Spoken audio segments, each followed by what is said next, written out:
बिस्मिल्लाहिर्रहमानिर्रहीम। Mechanism of labour हम लोग कर चुके हैं। आज के इस वीडियो में हम लोग देखेंगे कि नॉर्मल लेबर की मैनेजमेंट क्या होती है, एक नॉर्मल लेबर की मैनेजमेंट में हमारे पास क्या क्या चीज़ें आती हैं। ठीक है, सो आगे जाके हम लोग डिटेल में देखेंगे कि अगर फर्स्ट स्टेज में मसला आ जाए या सेकंड स्टेज में मसला आ जाए, किसी भी लेवल पे अगर मसला आ जाए तो उस हिसाब से कैसे मैनेजमेंट होगी। लेकिन आज हम लोग जो है सब कुछ नॉर्मल डील करेंगे, एक नॉर्मल डिलीवरी की हम बात करेंगे। ठीक है, सो नॉर्मल लेबर की मैनेजमेंट में हमारे पास ये 5 कॉम्पोनेंट्स या 5 पॉइंट्स आ जाते हैं जो मैंने यहाँ पे मैंशन कर लिया। सबसे पहले हिस्ट्री होगी, उसके बाद जर्नल एग्जामिनेशन करेंगे, एब्डोमिनल एग्जामिनेशन होगी, विजाइनल एग्जामिनेशन होगी एंड देन फीटल असेसमेंट होगी जो कि लेबर में हम लोग करते हैं। सही है, वन बाय वन हम लोग इन पॉइंट्स को डिस्कस करेंगे। ठीक है, और उसके बाद जो है at the end of the video आपको समझ आ जाएगी कि एक नॉर्मल लेबर की अच्छी से मैनेजमेंट हम लोग कैसे कर सकते हैं। ठीक है, बात स्टार्ट करते हैं हम लोग हिस्ट्री से। हम लोगों ने डिटेल हिस्ट्री लेनी है मदर से। एक इसका पूरा एक प्रॉपर पैटर्न होता है कि आपने ऑप्स में हिस्ट्री कैसे लेनी होती है। इंशाल्लाह मैं इस पर भी ज़रूर वीडियो बनाऊंगी। सो खैर, आपने एक डिटेल हिस्ट्री लेनी है। आप किस किस बारे में हिस्ट्री लेते हो? आप हिस्ट्री लोगे पेशेंट से उसके पास्ट ऑप्स यानी कि प्रीवियस प्रेगनेंसीज के बारे में पूछोगे। ठीक है, पास्ट ऑब्स्टेट्रिक हिस्ट्री लोगे। इसके अलावा आप जो उसकी करंट प्रेगनेंसी है जो अभी चल रही है, ठीक है, जिसकी वजह से वो लेबर में आई है, अब उसकी कंप्लीट डिटेल लोगे। ठीक है, इसके अलावा अगर कोई रेलिवेंट मेडिकल हिस्ट्री है, ठीक है, या कोई ऐसे इवेंट्स उसके साथ में कि जिस वजह से उसको हॉस्पिटल आना पड़ा, तो खैर ईच एंड एवरीथिंग की आपने जो है ना कम्प्लीटली हिस्ट्री ले लेनी है। ठीक है, सो हिस्ट्री आपके पास होगी सबसे पहला और बड़ा इंपॉर्टेंट कॉम्पोनेंट है ये। ठीक है, देन आपके पास आ जाती है जनरल एग्जामिनेशन। ठीक है, सो जनरल एग्जामिनेशन में आपने बेसिकली वाइटल्स लेने होते हैं और स्पेसिफिकली उन पेशेंट्स के लिए ज़्यादा इंपॉर्टेंट है जिनका बीएमआई रेज्ड हो। ठीक है, जो आप कह लें कि ओबीस हों। ठीक है, क्यों उनके अंदर ये जनरल एग्जामिनेशन बहुत ज़्यादा इंपॉर्टेंट है? क्योंकि उनके अंदर ना ये उनकी लेबर की जो मैनेजमेंट है उसको कॉम्प्लिकेट कर सकती है। ठीक है, क्योंकि हम लोगों ने जनरल एग्जामिनेशन में बेसिकली क्या देखना होता है, हमने पेशेंट का टेम्परेचर चेक करना होता है। ठीक है, हम लोगों ने पेशेंट का पल्स चेक करना होता है। सही है, उसके अलावा हम लोगों ने पेशेंट का बीपी चेक करना होता है। सो एक ओबीस पेशेंट के अंदर ये चीज़ें जो है ना वेरी कर सकती हैं। ठीक है, बीपी उसका रेज कर सकता है, तो उसके ना लेबर की मैनेजमेंट को ये आप कह लें कि कॉम्प्लिकेट कर सकता है। सो ये बड़ा इंपॉर्टेंट है स्पेसिफिकली उन पेशेंट्स के लिए जिनका बीएमआई रेज्ड होता है। और इसको आपने कितने इंटरवल्स के साथ चेक करना होता है ये भी आपको पता होना चाहिए। जो पल्स है बेसिकली वो आपने तकरीबन चेक करनी होती है हर घंटे के बाद, यानी कि आवरली के हिसाब से। ठीक है, सो पल्स जो है वो आपने आवरली चेक करनी है, जबकि जो टेम्परेचर है और जो ब्लड प्रेशर है ये दोनों आपने जो है एवरी 4 आवरली चेक करने हैं। ठीक है, सो हर 4 घंटे बाद आपने टेम्परेचर और बीपी चेक करते रहना है, जबकि पल्स आप चेक करेंगे बेसिकली हर घंटे के बाद। ठीक है, सो ये बहुत इंपॉर्टेंट है। लेकिन जब एक दफ़ा सेकंड स्टेज अचीव हो जाए जिसमें बेसिकली डिलीवरी बेबी की होने लग, मतलब डिलीवरी ऑफ द बेबी जिसमें बेसिकली होनी होती है, तो उस केस में आपने ब्लड प्रेशर को भी जो है आवरली चेक करना है। ठीक है, कब? जब आपके पास second stage of the labour achieve हो जाए। ठीक है, सो ये आपको बेसिकली पता होना चाहिए कि जनरल एग्जामिनेशन में आपने क्या क्या चेक करना है और कितने इंटरवल्स के साथ चेक करना है। ठीक है, एक तो ये आपने वाइटल चेक कर लिया। इसके अलावा ना आप जो पेशेंट है उसका जो है सैंपल लेते हैं यूरिन का। ठीक है, और उसको जो है ना आप टेस्ट करवाने के लिए भेज देते हैं। आपने इसमें से क्या चीज़ें देखनी होती हैं, आप जो है प्रोटीन देखते हैं उसके अंदर। ठीक है, आप ग्लूकोज देखते हैं। ठीक है, इसके अलावा जो है आप उसके अंदर कीटोन बॉडीज़ का लेवल देखते हैं। ठीक है, कीटोन्स आप लोगों ने देख ली। तो ये सारी चीज़ें जो है बेसिकली आपको ना कंडीशन के बारे में बताती है पेशेंट की, क्योंकि आगे जाके हम पढ़ेंगे प्रीक्लेम्शिया, जीडीएम वगैरह। तो ये सारी चीज़ें जो है ना हमें हेल्प आउट करती हैं कि पेशेंट कोई किसी ऐसे सीवियर कंडीशन की तरफ तो नहीं जा रही। सो ये वाइटल्स और ये यूरिन के अंदर जो हम लोगों ने मल्टीपल चीज़ों को देख लिया, ये सब कुछ हमारे पास जनरल एग्जामिनेशन के अंदर आ जाता है। ठीक है, सो सेकेंड कॉम्पोनेंट भी हमारा डन हो गया। आ जाते हैं हम लोग अपने थर्ड कंपोनेंट की तरफ, विच इज़ एब्डोमिनल एग्जामिनेशन। ठीक है, एब्डोमिनल एग्जामिनेशन में जो आपने पहली चीज़ देखनी है that is basically the lie of the foetus. ठीक है, अब लाई बेसिकली क्या है? लाई बेसिकली ये है कि जो जो फीटस है उसकी क्या पोजीशन है according to the position of the mother. ठीक है, इसको आप कैसे देख सकते हो कि जो आपके पास फीटस है वो लॉन्गिट्यूडनल भी हो सकता है, किस तरह से कि वो इस तरह से पड़ा हो सकता है। ठीक है, मटरनल आपके लिए यूट्रस के अंदर। सही है, या तो वो लॉन्गिट्यूडनल हो सकता है। ठीक है, या वो आपके पास ट्रांसवर्स हो सकता है, या फिर वो आपके पास ओब्लिक हो सकता है। तो एक तो आपने लाई देख लिया एब्डोमिनली जब आपने एब्डोमिनली एग्जामिन किया, आपने पैल्पेशन की। ठीक है, आपने लाई देख लिया, लॉन्गिट्यूडनल हो सकता है, ट्रांसवर्स हो सकता है, ओब्लिक हो सकता है। अब उसके बाद आपने देखनी होती है कि प्रेजेंटिंग पार्ट जो है वो क्या है। अगर तो आपके पास एक नॉर्मल डिलीवरी है जिसकी हम बात करते हैं, जो मोस्ट ऑफ द केसेस में होता है, सिफेलिक या किफेलिक आप जो भी इसको बोलें, उसमें आपके पास हम सबको पता है प्रेजेंटिंग पार्ट होता है हेड। ठीक है, सो एब्डोमिनल एग्जामिनेशन में हम लोगों ने कंफर्म कर लेना है कि प्रेजेंटिंग पार्ट हमारे पास क्या है। इधर वो हमारे पास हेड है, ठीक है, इधर वो हमारे पास शोल्डर है, या कोई भी पार्ट, जो भी पार्ट है हम लोगों ने उसको देख लेना है एब्डोमिनल एग्जामिनेशन में। ठीक है, सो लाई हो गया, हमारे पास जो है प्रेजेंटिंग पार्ट हो गया। सो ये दो चीज़ें आपने देख ली। उसके बाद जो है आपको ये भी आइडिया हो जाता है एब्डोमिनल एग्जामिनेशन में कि जो आपके पास हेड है वो इंगेज हुआ है या नहीं हुआ, ठीक है। यानी कि आपको इसमें इंगेजमेंट के बारे में भी पता चल जाएगा, ठीक है। अगर तो मोर देन 2/5 पैल्पेबल है आपके पास एब्डोमिनल एग्जामिनेशन पे हेड, तो दैट मीन्स कि हेड अभी तक इंगेज नहीं हुआ, ठीक है। सो ये बहुत इंपॉर्टेंट बात है, ठीक है। ये रूल ऑफ फिफ्थ से हम लोग जो है इंगेजमेंट को भी देख लेते हैं। उसके बाद जो हम लोगों ने नेक्स्ट चीज़ देखनी होती है एब्डोमिनल एग्जामिनेशन में बेसिकली, वो होती है हमारे पास कॉन्ट्रैक्शंस ऑफ द यूट्रस, ठीक है। हम बेसिकली क्या करते हैं, हम जो है एब्डोमिनली कॉन्ट्रैक्शंस को मेजर करते हैं, असेस करते हैं, बेसिकली उसकी स्ट्रेंथ को देखते हैं कि कितनी स्ट्रेंथ की जो है कॉन्ट्रैक्शंस आ रही हैं, ठीक है।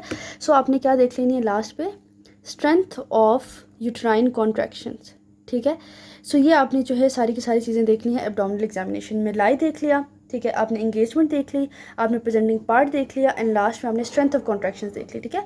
और जो कॉन्ट्रैक्शंस के बाकी पैरामीटर्स होते हैं, फॉर एग्जांपल आप कह लो कि उसकी फ्रीक्वेंसी क्या है, उसकी ड्यूरेशन क्या है, वो सारी चीज़ें आपको जो है ना टोकोग्राफ बता देता है। सो एब्डोमिनल एग्जामिनेशन में हमें स्ट्रेंथ का पता चल जाता है, सही है।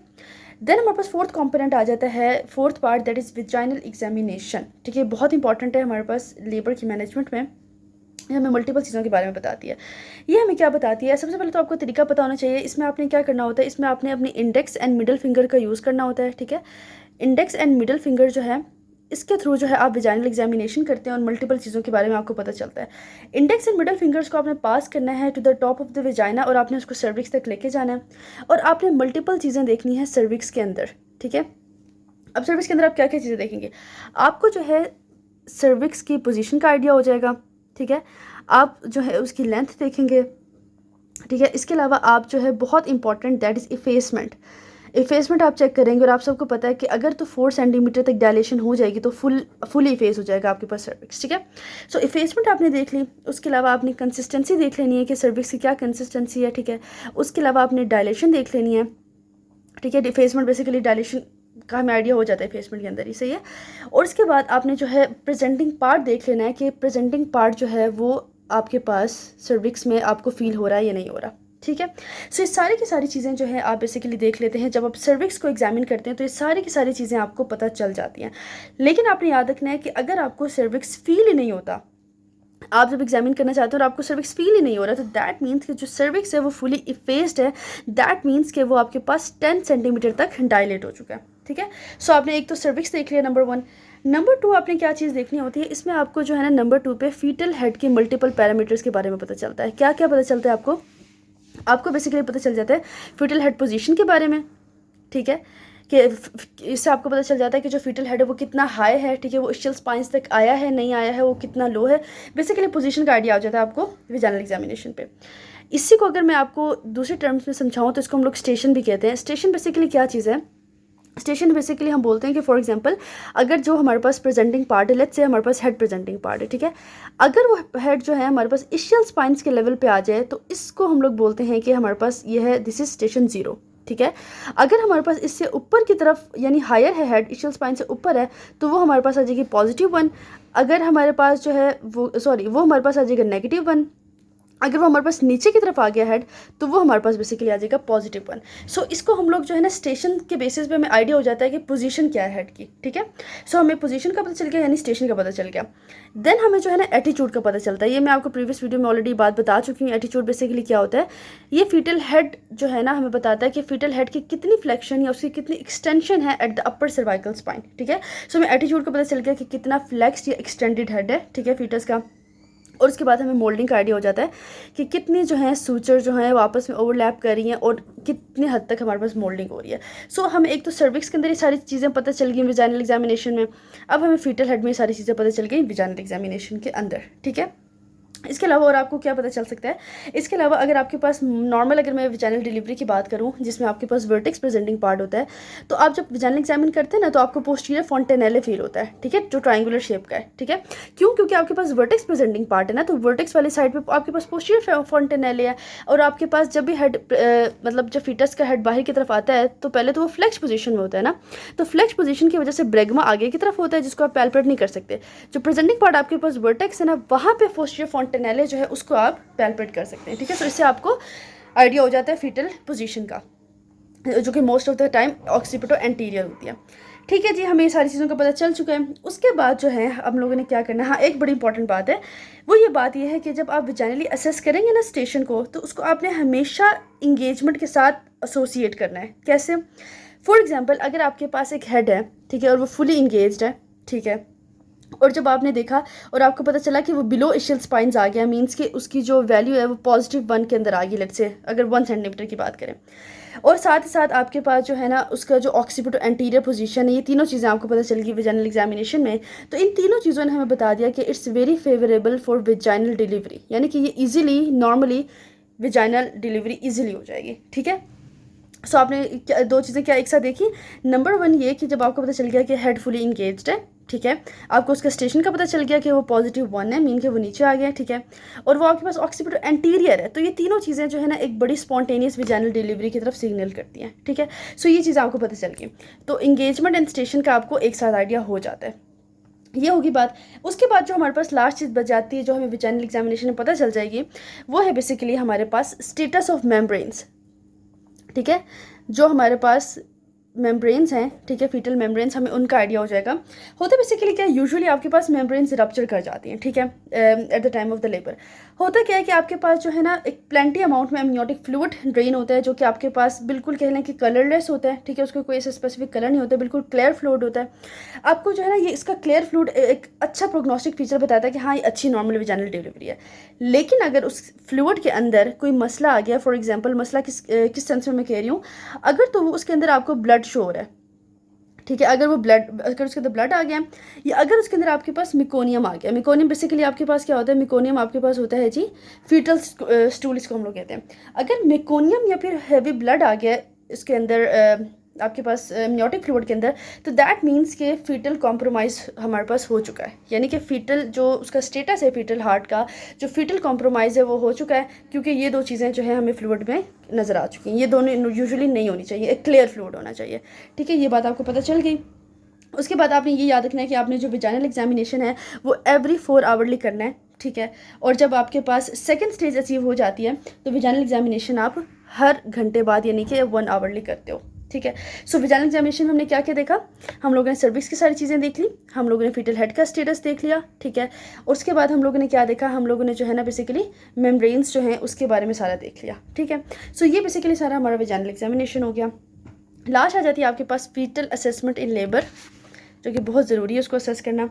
अब फीटल असेसमेंट इन लेबर के अंदर हम लोगों ने एक तो आपको ये बात पता होनी चाहिए कि जब भी यूट्राइन कॉन्ट्रैक्शन होगी ना, तो उस टाइम पे हो सकता है कि फीटल हार्ट रेट जो है ना वो थोड़े टाइम के लिए जो है डिसलरेट करे। ठीक है, यानी कि फीटल हार्ट जो है वो डिस्ट्रेस में जा सकता है, लेकिन ये कोई इतने मसले वाली बात नहीं है, क्योंकि वो दोबारा से ठीक हो जाता है। लेकिन अगर आपके पास क्या हो कि ये बहुत लंबा अरसे तक, मतलब कि बहुत प्रोलॉन्ग कॉन्ट्रैक्शन हो जाए, तो ज़ाहिर बात है एक प्रोलॉन्ग्ड हाइपोक्सिया की स्टेट आ जाएगी, जो कि फिर अल्टीमेटली फीटस को एसिडोसिस की तरफ लेके जाएगी।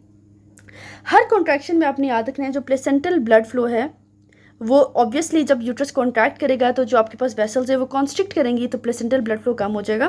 साथ ही साथ क्या होगा, जो आपके पास ऑक्सीटोसिन है उसका भी लेवल हमारे पास, यानी उसका भी जो सप्लाई है यूट्रस तक वो भी कम हो जाएगा, क्योंकि कॉन्ट्रैक्शन हो रही है, अभी हमारे पास आगे सप्लाई नहीं जा रही। तो ये दो चीज़ें ना टेम्परेरली इंटरप्ट होती हैं। ठीक है, तो फीटस भी ना टेम्परेरली कॉम्प्रोमाइज़ होता है, कोई ऐसे मसले वाली बात नहीं है। मसला तब आता है जब ये थोड़ा लंबा या आप कह रहे हो एक्सेस में हो जाए और प्रोलॉन्ग हो जाए। ठीक है, इसमें क्या होता है कि जो फीटस है उसका मेटाबॉलिज्म है वो एरोबिक से एनारोबिक की तरफ कन्वर्ट हो जाता है। और आप सबको पता है कि जब भी एनारोबिक मेटाबॉलिज्म होता है तो लैक्टिक एसिड होता है, लैक्टिक एसिड की प्रोडक्शन होती है, और जब लैक्टिक एसिड की एक्यूमुलेशन हो जाए तो मेटाबॉलिक एसिडोसिस वगैरह हो सकता है। ठीक है, तो फिर अल्टीमेटली अगर आपने इसको रिवर्स नहीं किया, ये चीज़ या अगर ये कंडीशन चलती रही, तो अल्टीमेटली क्या होगा, न्यूरोनल डैमेज हो जाएगा और फीटस जो है ना वो डिस्ट्रेस के अंदर चला जाएगा। ठीक है, सो ये परमानेंट न्यूरोलॉजिकल इंजरी तक भी बात को लेके जा सकता है, इवन के इंट्रापार्टल फीटल डेथ भी हो सकती है। सो ये सारी चीज़ें आपको जो है ना पता होनी चाहिए। अब जो है आपने जो है फीटल असेसमेंट के लिए दो चीज़ों को बड़ा इंपॉर्टेंस देनी है। नंबर ये कि आपने फीटल हार्ट रेट को मॉनिटर करते रहना है। ठीक है, क्योंकि अगर आपके पास हाइपॉक्सिया या एसिडोसिस की कंडीशन होगी तो फीटल हार्ट रेट पर लाजमी इफेक्ट होगा। सही है, सो आपने सीटीजी के थ्रू, ऑस्कल्टेशन के थ्रू आपने जो है फीटल हार्ट रेट को मॉनिटर करते रहना है। नंबर 2 पे जो आपने काम करना है वो आपने मिकोनियम की असेसमेंट करनी है, आपने उसका कलर वगैरह देखना है। नॉर्मली अगर बात करूँ मैं, तो मेकोनियम जो है वो मतलब एक कोई बुरा साइन नहीं होता, वो एक हेल्दी फीटस पास कर सकता है, ये फीटल स्टूल है, ठीक है, जो कि गट की मेच्योरिटी का साइन है कि गट हमारे पास मेच्योर कर गई है फीटस की, तो कोई मसले वाली बात नहीं है अगर नॉर्मली भी मेकोनियम प्रोड्यूस हो रहा है, क्योंकि मेकोनियम नॉर्मली हमारे पास होता है थिन सा, ठीक है, और बहुत ही डार्क ग्रीन कलर का होता है, या फिर आपके लिए ब्राउनिश कलर का होता है, इनके बहुत डार्क कलर होता है, डार्क कलर का होता है नॉर्मली। मसला तब आता है जब अगर मेकोनियम आपके पास थिक हो जाए, ठीक है, थिक होने के साथ साथ वो ब्राइट कलर का हो जाए, ठीक है, तब जाके हमें पता चलता है कि भाई फीटल कॉम्प्रोमाइज़ हो चुका है, सही है। सो फीटल असेसमेंट में बेसिकली हमारे दो मेन गोल्स हैं। हमने एक तो फीटल हार्ट रेट को मॉनिटर करते रहना है ताकि हमें हाइपोक्सिया या एसिडोसिस की कंडीशन का पता चले कि कहीं वो कंडीशन तो नहीं हो रही। नंबर 2 पे हम लोगों ने मेकोनियम को देखना है कि कहीं वो आपके पास थिक और बहुत ब्राइटर कलर का तो नहीं आ रहा, क्योंकि यही दो कंडीशन जो हैं आपको बताती हैं कि फीटल कॉम्प्रोमाइज़ हो रहा है, ठीक है। अगर तो आपके पास मेकोनियम थिन है, ठीक है, डार्क कलर का है, तो मसला ही कोई नहीं है। अगर आपके पास मेकोनियम थिक है और ब्राइटर कलर का है तो फिर आपने जो है फ़ौरन से कोई ना कोई इंटरवेंशन करनी है। So basically foetal assessment in labour में हम लोगों ने क्या काम किया, हम लोगों ने फीटल हार्ट रेट को मॉनिटर किया और हम लोगों ने मेकोनियम को देखा। सो आगे बेसिकली इसकी सारी डिटेल है CTG वगैरह की, वो मैं आपको बताती हूँ नेक्स्ट वीडियो में।